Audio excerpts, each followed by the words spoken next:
अस्सलाम वालेकुम बच्चों। तो आज हम तैयार करने लगे हैं, आपको तैयार कराएंगे whisper theory, valence bond electron pair repulsion theory, balance electron pair repulsion theory. तो चलिए स्टार्ट करते हैं। चैनल का नाम है ईमान बैच और विस्पर थ्योरी क्या होती है। देखिए बच्चों, विस्पर थ्योरी का बर्थ कैसे हुआ, तो मैं आपको एक क्वेश्चन देता हूं, आप मेरे लिए ये सॉल्व करें। CH4 NH3 H2, इन तीनों की आप, इससे पहले मैंने हाइब्रिडाइजेशन पढ़ाई है डिटेल के साथ, 1 घंटे का लेक्चर था पूरा। तो इसका आप तीनों को हाइब्रिडाइजेशन फाइंड करें। देखिए CH4 है, CH4 का हाइब्रिडाइजेशन का फार्मूले 2 है, ठीक है। दोनों में से जो चाहे फार्मूला लगाएं, लेकिन जो बेस्ट फार्मूला है वो दूसरे वाला है। मैं दोनों लिख देता हूँ। Z is equal to lone pair on central atom और प्लस बॉन्ड पेयर, एक ये फार्मूला। दूसरा फार्मूला Z का क्या था, half number of valence electron on central atom plus negative charge minus positive charge plus number of monovalent atoms. Monovalent atoms, monovalent atoms कौन से होते हैं, HFCl Br आयोडीन, जो ज्यादातर एक बॉन्ड बनाते हैं, ठीक। यहां तक बच्चों नोट करें इसको, ठीक। बोर्ड आपको दिखाई पड़ रहा है। अच्छा, अब देखो CH4 जो है, यहां फार्मूले पुट करो। Z is equal half, carbon के वैलेंस इलेक्ट्रॉन कितने हैं, पहले में 2 दूसरे में 4, ठीक। 4 इलेक्ट्रॉन प्लस 4 हाइड्रोजन, 4 4 8, 8/2, आंसर क्या आया 4, Z की वैल्यू 4। इसके काउंट करें। Z half nitrogen central atom है, सेंट्रल एटम के valence electron 5 plus monovalent atom कितने 3, चार्ज कोई भी नहीं 0 0, 8/2, Z की वैल्यू आई 4। वाटर का देखें, सेंट्रल एटम ऑक्सीजन, ठीक है, 6 आ गया। नेगेटिव पॉजिटिव चार्ज कोई स्किप करते हैं इसको, प्लस मोनोवैलेंट एटम कितने हैं 2, इसका भी आंसर 4 आ गया। अब यहां तक बच्चों अगर आपको मैं देखूं कि दिखाई पड़ रहा है आपको, ठीक है, गुड। अब यहां बच्चों देखें,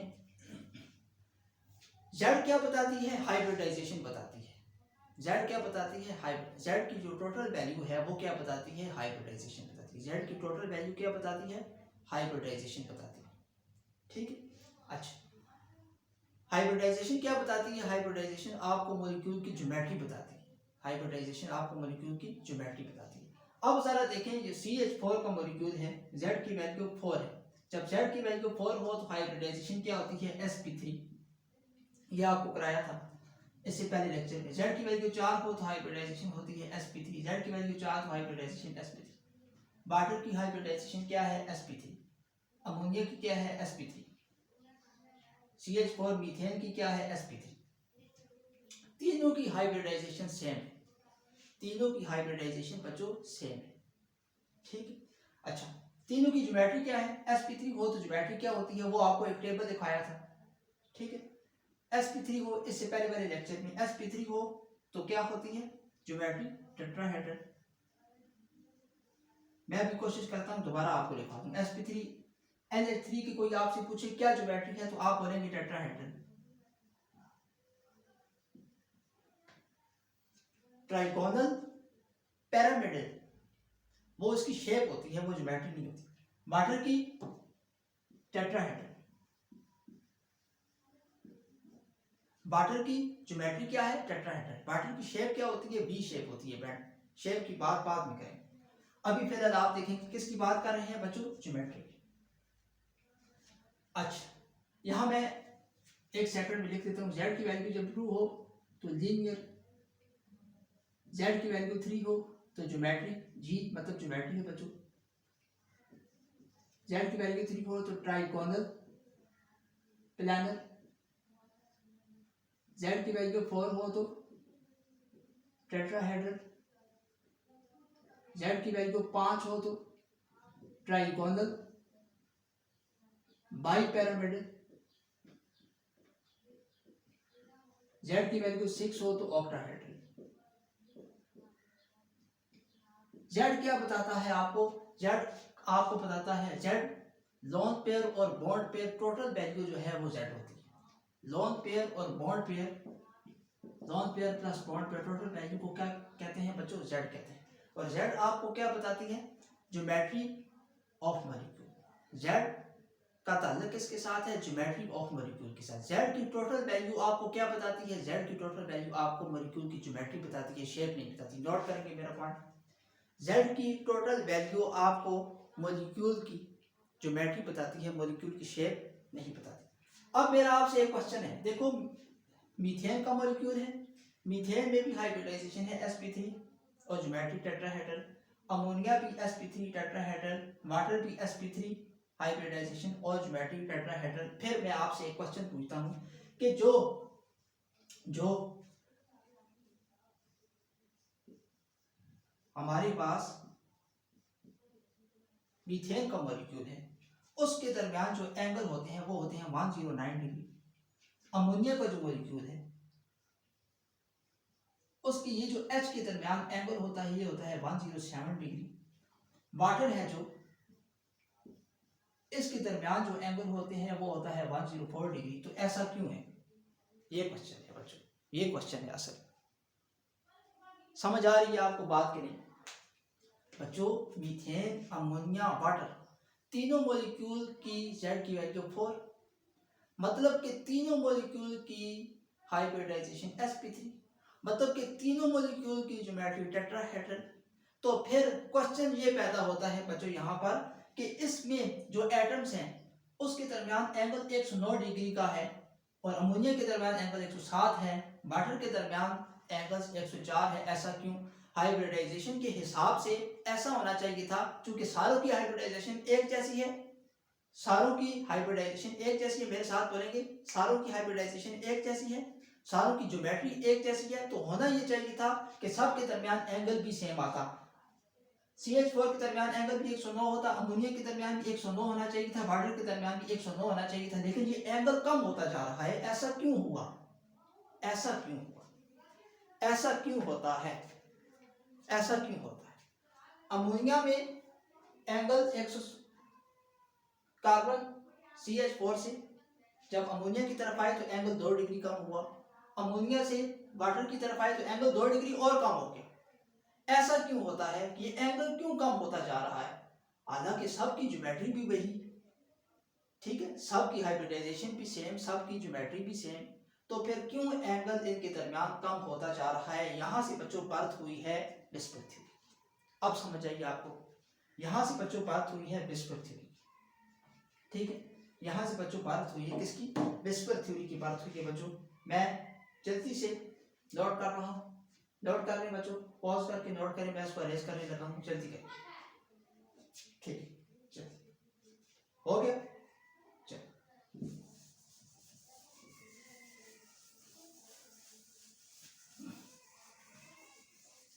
चल। अब इतनी सी बात के लिए वीडियो एडिटिंग नहीं करेंगे, थोड़ा सा आप सब्र कर लें, नहीं तो दो ऐसे क्लिक क्लिक करेंगे तो 10 सेकंड की वीडियो आगे चली जाएगी। अगर आपसे सब्र नहीं होता, कॉलेज में आपसे सब्र हो जाता है, यहाँ से सब्र नहीं होता होगा, ठीक। चल, तो यहाँ बच्चों क्या है, ये देखो मीथेन है, मीथेन के दरमियान एंगल 109, अमोनिया के दरमियान एंगल 107, वाटर के दरमियान एटम्स का एंगल 104। ऐसा क्यों हुआ? हालांकि इन तीनों मॉलिक्यूल्स की हाइब्रिडाइजेशन sp3 है और तीनों मॉलिक्यूल्स की ज्योमेट्री क्या है वो बताओ? तीनों मॉलिक्यूल्स की ज्योमेट्री क्या है? टेट्राहेड्रल। वाटर की भी, अमोनिया की भी, मीथेन की भी, तीनों की ज्योमेट्री क्या है? टेट्राहेड्रल। तो ऐसा क्यों हुआ? ऐसा क्यों हुआ? आंसर लिखिए, ऐसा क्यों हुआ? Why ammonia, methane and water have same geometry and same hybridization, but the angle between their atoms is not same. Angle between their atoms is not same. Ammonia has angle 109 degree.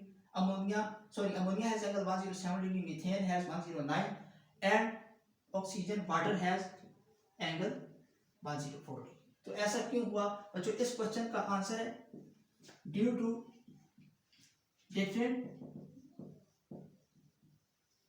Kind of electron pair.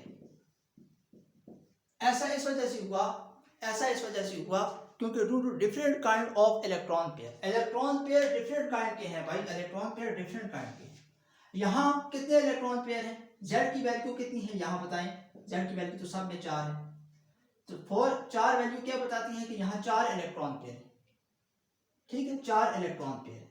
ठीक है, CH4 में कितने? 4 electron pair. इधर भी कितने? 4 electron pair. इधर भी कितने? 4 इलेक्ट्रॉन पेयर।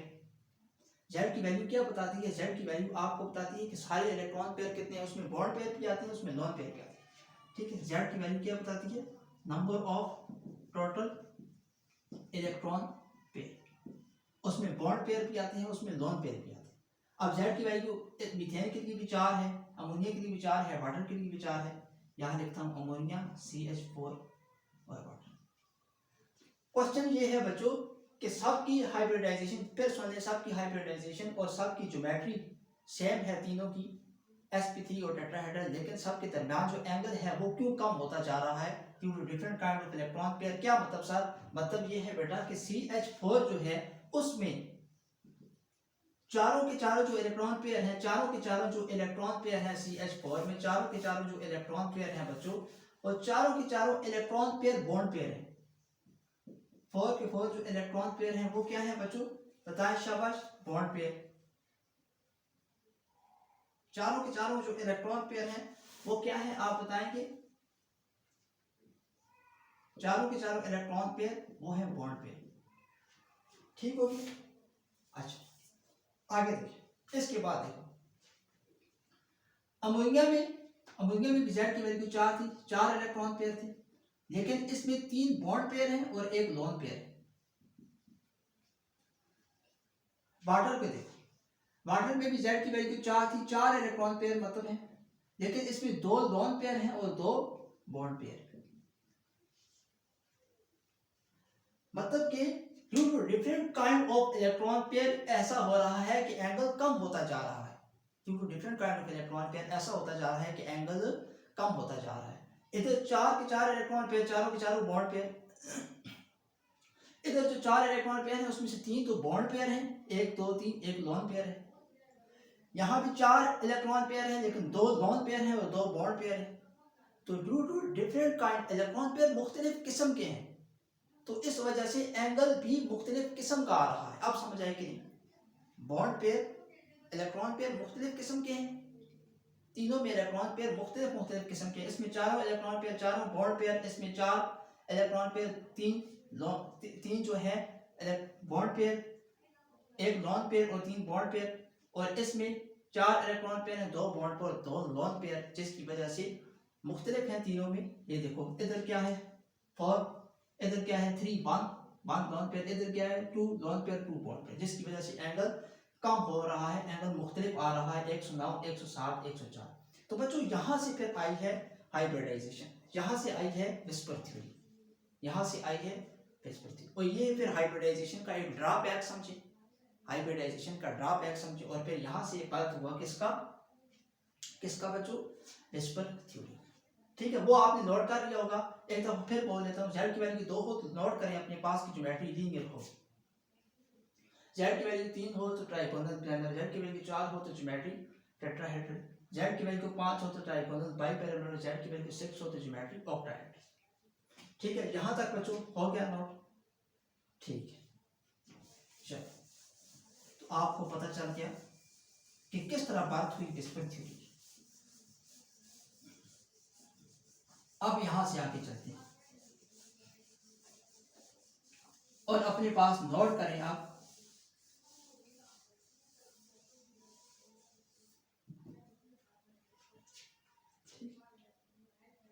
अच्छा, एक और बात देखो, CH4 है ना, जेड की वैल्यू 4 है, ये भी कितना है 4, ये भी कितना है 4, मतलब कि चारों के चारों क्या है बॉन्ड पेयर। NH3 तो Z की वैल्यू क्या आई इसमें 4, 4 ये 3 है, 4 माइनस 3 कर दो, एक मतलब क्या बन गया, एक लोन पेयर होगा। H2O है, सेंट्रल एटम ऑक्सीजन है, Z की वैल्यू क्या है 4, 2 हाइड्रोजन है, 2 हाइड्रोजन टाइम 4 माइनस कर दो, लोन पेयर क्या आ गया 2। अगर आपको लोन पेयर निकालने में मसला, वैसे तो पता होता है यार ऑक्सीजन का लोन पेयर आएगा, नाइट्रोजन का आएगा नहीं आएगा, अगर लोन पेयर निकालने में मसला है तो इस तरह निकालो। Z की वैल्यू 4, 2 हाइड्रोजन है ना, -2 करके 2 लोन पेयर, Z की वैल्यू 4 -3 कर दिया 1 लोन पेयर, Z की वैल्यू 4 4 माइनस Z की वैल्यू 4 आई, निकालना बता चुके हैं किस तरह 4 आई 4, ये कितना है 4 4 माइनस 4 0, तो इस मीथेन वाली मॉलिक्यूल में लोन पेयर क्या है 0। अगर लोन पेयर निकालने में मसला है तो इस तरह निकाल। अब बच्चों हेडिंग लिखाएं, इसके बाद वेरी इंपॉर्टेंट टॉपिक है, यह आपके पेपर में नेशनल बुक फाउंडेशन के हर साल इसमें से क्वेश्चंस आ रहे हैं, आते भी हैं, कोई साल हो जिसमें ना हो क्वेश्चंस, तो ऑब्जेक्टिव में भी तो आते ही आते हैं और एंट्री टेस्ट में भी इस तरह के क्वेश्चंस लाजमी आते हैं। ए लेवल के लिए भी ये वाला लेक्चर बहुत ज़्यादा इंपॉर्टेंट है। चलिए आगे बच्चों यहाँ से स्टार्ट करते हैं, मेरे साथ हेडिंग लगाएं मेन पॉइंट्स या main terms of display theory. Valence shell electron pair repulsion theory. पहला पॉइंट, इलेक्ट्रॉन पेयर्स, नोट करें वेरी इंपॉर्टेंट पॉइंट है पहला point, electron pairs always repelling each other and tries to remain far apart। सारे इसका क्या मतलब बच्चों देखो मैं आपको बताता हूँ, ये है CH4 का मॉलिक्यूल, ये इलेक्ट्रॉन है इसमें। अब इलेक्ट्रॉन पे क्या चार्ज होता है नेगेटिव, दूसरे इलेक्ट्रॉन में भी क्या चार्ज नेगेटिव। फिजिक्स क्या कहती है कि जो सेम चार्ज होते हैं वो हमेशा क्या करते हैं रिपेल करते हैं, आपको ये बात पता है, पॉजिटिव चार्ज रिपेल करते हैं, नेगेटिव चार्ज रिपेल करते हैं, पॉजिटिव और नेगेटिव चार्ज आपस में अट्रैक्ट करते हैं। ठीक, तो नेगेटिव चार्ज आपस में क्या करेंगे रिपेल करेंगे, और रिपेल का क्या मतलब होता है दूर दूर, तो फिर बॉन्ड पेयर ये चाहेंगे कि हम दूर दूर रहें एक दूसरे से दूर। आप कहें ये से लड़ाई कर रहा है, ये से लड़ाई करेगा, तो जब लड़ाई होती है तो क्या कहता है बंदा इससे मैं दूर ही रहूँ इस बंदे से तो अच्छी बात है, तो इसलिए ये कहता है कि हम दूर दूर रहें इससे। Electron pair always repelling, electron pair हमेशा एक दूसरे को रिपेल करते हैं और ट्राई करते हैं कि वो मैक्सिमम फार अपार्ट हैं, एक दूसरे से दूर दूर रहें। क्यों ऐसा होता है दूर दूर रहें, क्यों दूर दूर रहें, इसलिए बच्चों की जब दूर रहेंगे तब स्टेबिलिटी आएगी। अगर पास रहेंगे, अगर पास आना चाहेंगे तो फिर वो आपस में इलेक्ट्रॉन की रिपल्जन होगी, लड़ाई करेंगे, फिर उनको दूर जाना पड़ेगा, तो स्टेबिलिटी मेंटेन नहीं रहेगी। तो स्टेबिलिटी मेंटेन होने के लिए उनका फार अपार्ट होना जरूरी है, मतलब दूर दूर होना जरूरी है। ठीक है, अच्छा दूसरा पॉइंट वेरी इंपॉर्टेंट, ऑर्डर लिखिए, रिपेलिंग ऑर्डर लिखिए। क्या ऑर्डर है बच्चों, लोन पेयर और लोन पेयर के दरमियान जो रिपल्जन होती है वो सबसे ज्यादा, लोन पेयर और बॉन्ड पेयर के दरमियान उससे कम, और बॉन्ड पेयर और बॉन्ड पेयर के दरमियान रिपल्जन, बॉन्ड पेयर और बॉन्ड पेयर के दरमियान रिपल्जन सबसे कम। सबसे ज्यादा रिपल्जन किस में होगी, लोन पेयर और लोन पेयर। ठीक है, देखो मैं समझाता हूँ, वाटर है, ये वाटर मॉलिक्यूल, यहाँ कितने लोन पेयर थे, 2 लोन पेयर ऑक्सीजन पर। अब ऑक्सीजन पर 2 लोन पेयर होने की वजह से ये जो एंगल था वो सबसे ज्यादा कम आया था, 104 आया था। मीथेन का कितना आया था 109, अमोनिया का 107 और वाटर का कितना है 104। 2 लोन पेयर हैं तो एंगल, ये 2 लोन पेयर है ना, तो इनके दरमियान लोन पेयर और लोन पेयर के दरमियान जो रिपल्जन होगी वो सबसे ज्यादा होगी। ये दोनों आपस में सबसे ज्यादा लड़ाई करेंगे, तो जब ये लड़ाई करेंगे तो जब ये ऐसे लड़ाई करके ऐसे दूर जाएंगे ना, तो ये वाले नीचे वाले जो एंगल हैं, ये वाले बॉन्ड पेयर जो हैं ऑक्सीजन का हाइड्रोजन के साथ, ये दब जाएंगे, ये आपस में फिर करीब आएंगे, क्योंकि और कहीं तो जा नहीं सकते, रहना तो इनको ऑक्सीजन के साथ ही है। फिर सुनने लोन पेयर के दरमियान रिपल्जन जब सबसे ज्यादा होगी तो ये आपस में दूर जाएंगे, जब ये दूर जाएंगे तो ये भी तो इलेक्ट्रॉन है, ये जो बॉन्ड पेयर के हैं ये भी बच्चों क्या है, शाबाश बोले, इलेक्ट्रॉन है। ये भी इलेक्ट्रॉन और एन के दरमियान जब रिपल्जन होगी तो फिर ये जो होंगे ये वाले हाइड्रोजन ये दब जाएंगे, ऐसे नीचे आएंगे, एंगल दब जाएगा तो एंगल हो गया कम 104, 109 से 107, 107 से 104। तो लोन पेयर और लोन पेयर के दरमियान रिपल्जन सबसे ज्यादा। अब बच्चे ये सवाल पूछते हैं कि सर लोन पेयर और लोन पेयर के दरमियान रिपल्जन सबसे ज्यादा क्यों होती है? बच्चों इसलिए ज्यादा होती है, देखो क्योंकि लोन पेयर है ना, लोन पेयर किसी के साथ किसी दूसरे एटम के साथ अटैच नहीं, जो बॉन्ड पेयर होता है वो दूसरे एटम के साथ अटैच होता है। ये जो इलेक्ट्रॉन है ये वर्क पर है, एक इस ऑक्सीजन का एक इस हाइड्रोजन का, लेकिन ये जो लोन पेयर ये आजाद है, तो आजाद है लोन पेयर। फिर वो लोन पेयर जो होता है वो ज्यादा जगह घेरता है, उसकी चार्ज डेंसिटी ज्यादा है, यानी ज्यादा जगह पर वो आ जाएगा, लोन पेयर ना ज्यादा जगह पर आ जाएगा, तो वो यानी दूर तक जा सकता है क्योंकि आजाद जो हुआ। तो आजाद होने की वजह से लोन पेयर की रिपल्जन सबसे ज्यादा लोन पेयर बॉन्ड पेयर की उससे कम, और सबसे कम किसकी होती है? Bond pair. बॉन्ड पेयर की सबसे कम इस वजह से होती है क्योंकि बॉन्ड पेयर जो होते हैं वो इतनी ज्यादा जगह नहीं घेरते, क्योंकि एक तरफ से भी एक एटम ने इलेक्ट्रॉन को पकड़ा हुआ है, दूसरी तरफ से भी एक इलेक्ट्रॉन को पकड़ा गया है, तो लिहाजा वो फिर ज्यादा रिपल्जन काज नहीं करते। जो आज़ाद होते हैं वो ज्यादा मस्ती करते हैं, जो आज़ाद नहीं होते वो कम मस्ती करते हैं। अब समझ आ गई? अच्छा, अब तीसरा पॉइंट यहाँ मैं नीचे लिखे, यहाँ ऊपर देखिए बच्चों, आपको दिखाई पड़ा, if lone pair is zero then geometry is shape. Very important, very important. अगर लॉन पेयर जीरो है, मतलब अगर लॉन पेयर नहीं है, अगर लॉन पेयर दिखाई पड़ रहा है आपको, अगर लॉन पेयर जीरो है तो ज्योमेट्री शेप हो, वरना नहीं हो, वरना नहीं हो। ठीक, देखो, else geometry is not equals to shape. अगर लॉन पेयर जीरो होगा तो जो ज्योमेट्री होगी वही शेप होगी। वेस्पर थ्योरी क्या बताती है? वेस्पर थ्योरी मॉलिक्यूल की शेप बताती है। हाइब्रिडाइजेशन तो खाली ज्योमेट्री बता रही थी ना, तो ये शेप बताती है।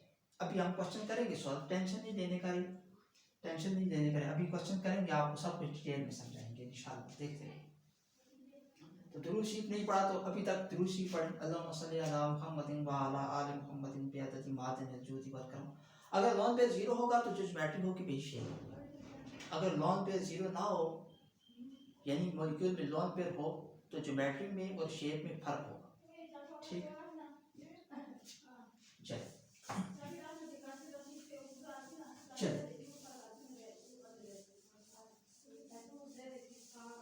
आगे देखो,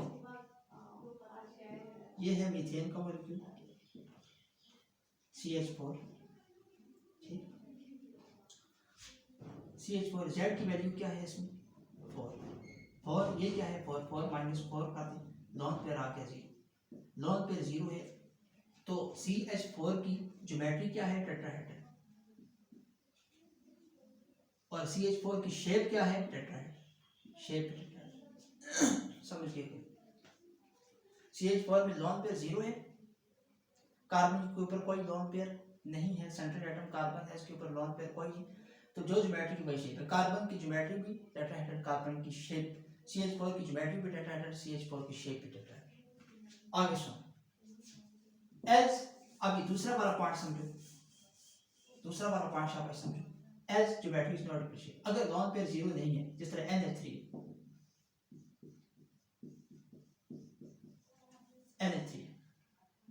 एक लॉन पेयर 3 बॉन्ड पेयर, अगर लॉन पेयर 0 नहीं, यहाँ लॉन पेयर कितना है बताओ? Z की वैल्यू क्या है? 4 आई थी, मैंने निकालना बताया था, 1 2 3, साथ जो एटम नाइट्रोजन के साथ, सेंट्रल एटम के साथ जो एटम अटैच है वो कितने हैं? 3, तो 4 माइनस 3 कर दिया तो वैल्यू क्या आई? 1। Z की वैल्यू से लॉन पेयर क्या है? 1। अब लॉन पेयर 1 है तो इसमें ज्योमेट्री जो होगी वही शेप नहीं होगी। ज्योमेट्री क्या है बच्चों इसमें? इसकी अमोनिया की टेट्राहेड्रल। शेप क्या है? ये क्या है बोलो? ये पिरामिड बन रहा है कि नहीं? Trigonal pyramid.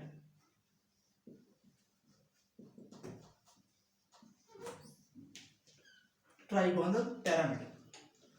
तो CH4 में टेट्राहेड्रल इसकी ज्योमेट्री थी और शेप भी टेट्राहेड्रल थी, लेकिन अमोनिया के मॉलिक्यूल में इसकी शेप और ज्योमेट्री में फर्क आ गया। कोई आपसे पूछे क्यों फर्क आया, तो आप कहें इसलिए फर्क आया क्योंकि अमोनिया में एक लोन पेयर प्रेजेंट। एक लोन पेयर के आने की वजह से ज्योमेट्री और शेप में फर्क आ गया है। एक लोन पेयर आने की वजह से ज्योमेट्री और शेप में फर्क आ गया। ज्योमेट्री टेट्राहेड्रल है, जो शेप है वो लोन पेयर आने की वजह से ये एंगल थोड़ी दब गई, तो ज्योमेट्री टेट्राहेड्रल से कहाँ चली गई, फिर शेप चेंज हो गई, शेप ट्राइगोनल पिरामिडल में चली गई। ठीक, अच्छा वाटर का देखें बच्चों, H2O, Z देखें, Z की वैल्यू 4 आएगी। लोन पेयर निकालना चाहते हैं 4, 2 हाइड्रोजन है जो अटैच है ऑक्सीजन के साथ, 4 -2 कर दें, लोन पेयर कितने हो गए 2। ठीक हो, लोन पेयर हो गए 2। ज्योमेट्री क्या है, टेट्राहेड्रल वाटर की। शेप क्या है,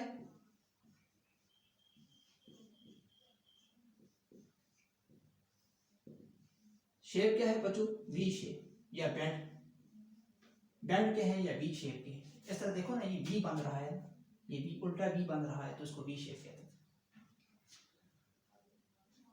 तो वाटर की ज्योमेट्री और शेप में क्यों फर्क आया, कोई आपसे पूछे तो आपने जवाब देना है इसलिए फर्क आया क्योंकि इसमें 2 लोन पेयर प्रेजेंट है वाटर। ठीक है, लोन पेयर 0 नहीं, लोन पेयर अगर 0 ना हो तो ज्योमेट्री और शेप के बराबर नहीं होगी। लोन पेयर यहाँ 2 लोन पेयर हैं, इस वजह से ज्योमेट्री वाटर की टेट्राहेड्रल है और शेप क्या है, वी शेप। ज्योमेट्री टेट्राहेड्रल है और शेप क्या है, शाबाश, वी शेप। ठीक, अब एक और बात सुनो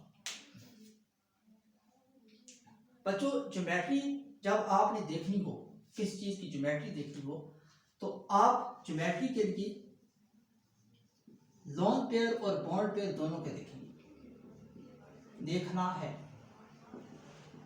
अगर किसी चीज की ज्योमेट्री देखनी हो तो लोन पेयर और बॉन्ड पेयर दोनों को देखेंगे। अगर किसी चीज की आपने शेप देखनी हो तो सिर्फ बॉन्ड पेयर को देखेंगे। वेरी इंपॉर्टेंट पॉइंट, नोट करेंगे इसको, नोट करेंगे। ठीक है, मैंने क्या लिखा, क्या लिखा मैंने, थोड़ा सा अरेंज करके बॉन्ड पेयर को देखना है।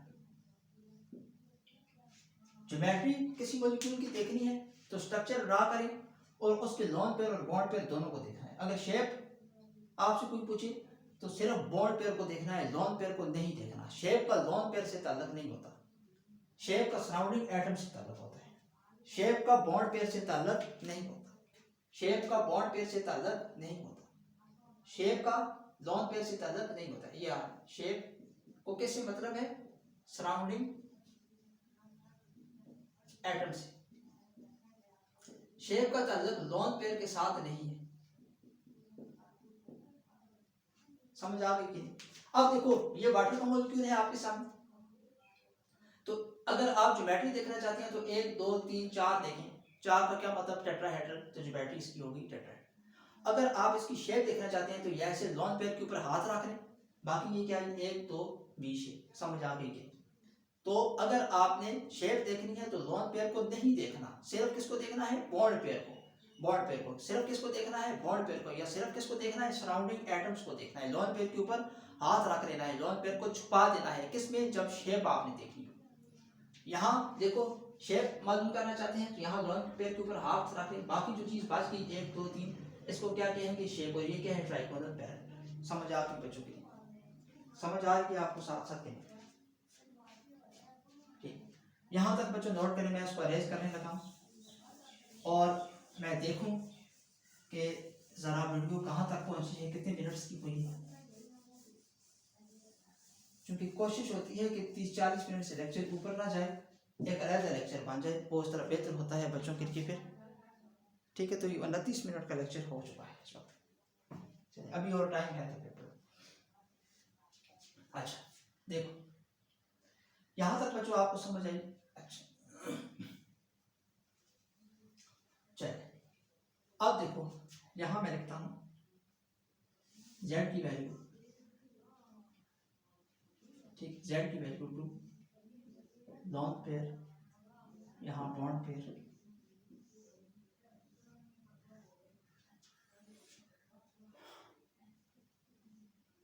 हाइब्रिडाइजेशन,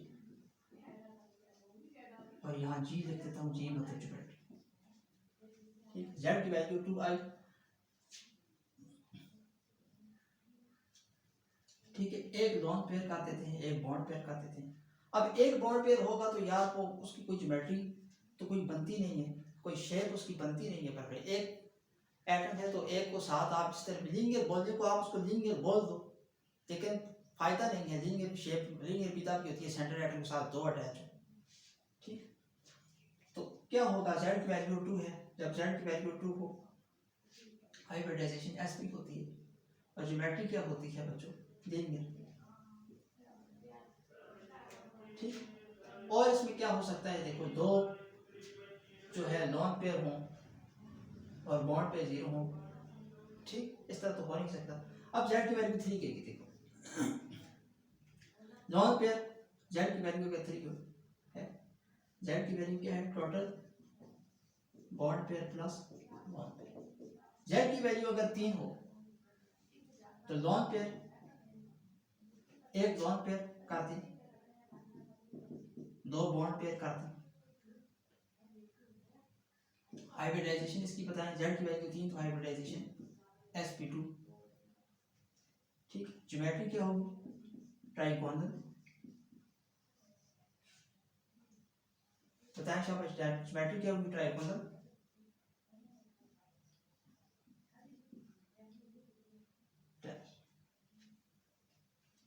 जेड की वैल्यू 3 हो तो ज्योमेट्री ट्राइगोनल प्लेनर, जेड की वैल्यू 3 ज्योमेट्री ट्राइगोनल प्लेनर।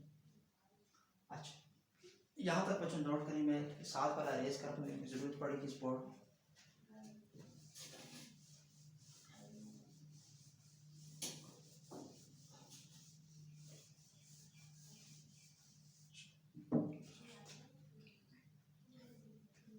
जब जेड की वैल्यू 3 होगी तो ज्योमेट्री हाइब्रिडाइजेशन हमेशा sp2 और ज्योमेट्री ट्राइगोनल प्लेनर।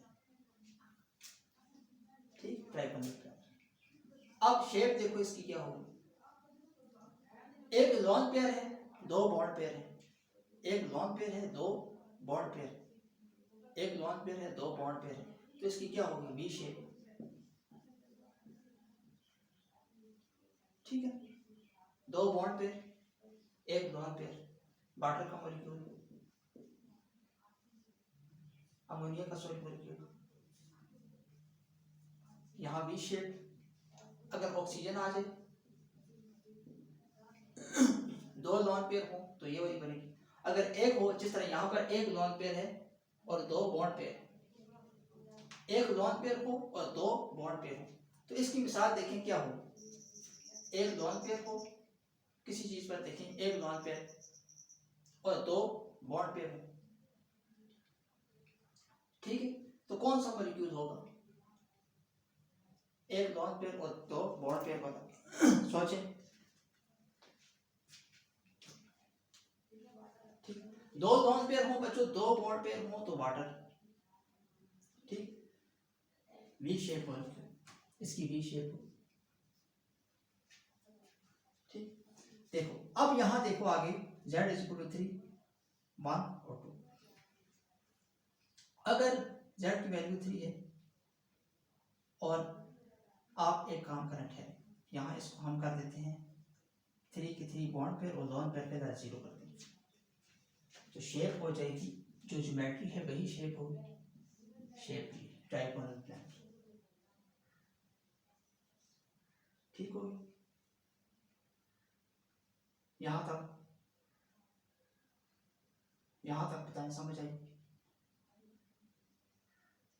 अच्छा, sp2 बच्चों हाइब्रिडाइजेशन और किस में होती है, sp2 हाइब्रिडाइजेशन होती है इथीन की, H2C डबल बॉन्ड CH2, एक दो तीन चीजों के साथ अटैच है, कार्बन, तो यहाँ कार्बन की हाइब्रिडाइजेशन क्या है, एक दो तीन चीजों के साथ अटैच है, sp2।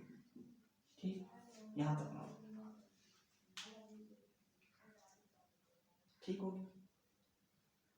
यहाँ तक बच्चों इसको नोट करें, यहाँ तक नोट करें। फिर उसके बाद आगे नेक्स्ट क्वेश्चन हम सॉल्व करते हैं।